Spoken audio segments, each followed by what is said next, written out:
Hello. Now, from time to time, I guess, like a lot of people, reflect back on things I've experienced, different moments in life, and reflect upon how I may have changed over time, and possibly even how I've grown or what I've learned. So perhaps having insights now, or believing that were I able to know what I know now and be as I am now, how would I have been way back when?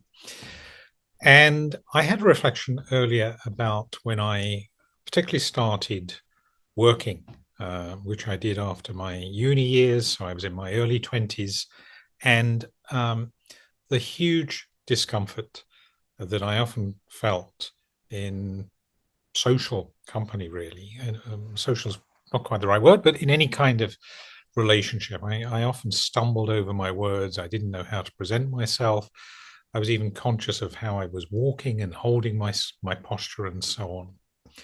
Um, I guess this was possibly the case with some people more than others. Maybe they had a particular authority or energy about them that I found intimidating.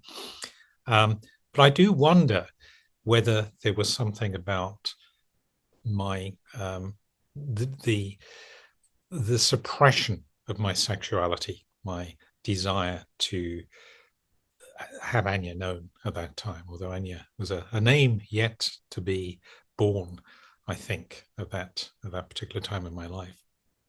Um, and whether it was a case of really being very uncomfortable in how I was presenting um, in a suit, in a business suit, and trying to play um, a male, purely male role. And certainly at a time still in the UK when there was quite a lot of stigma about being trans, about being gay, about being non-binary. So I was at that time really keeping this secret, suppressing it. Suppression itself, of course, can lead to all kinds of stresses that can obviously manifest in the body. But I guess my reflection today is whether my psychological sex was also playing a part. In other words, I wanted to present as female, but was being restricted from doing that. So there was this terrible confusion going on internally that led to this, or at least contributed perhaps to this real discomfort about how do I handle this situation? How do I feel at ease and relate in this situation?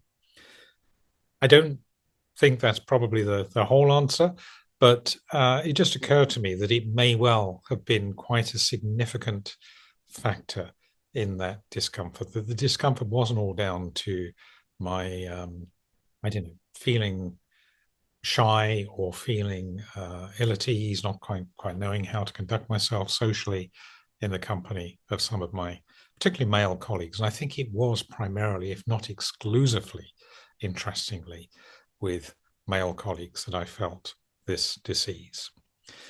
So, if that was my experience, and if there is such a thing, as I believe there probably is in this psychological sex idea, maybe it's something that you might be able to relate to as well. If, like me, you are trans and have gone through that kind of experience, or if you're not, maybe it's something that may be of interest. And possibly even if you find yourself, particularly maybe with those who are younger, not not gone through life's rich experience yet, who are still struggling, perhaps suppressing sexuality, when they may appear to be um, complicated individuals, shall we say, perhaps not very at ease in relational contexts. Maybe there's something deeper going on for them, especially if they are non-binary.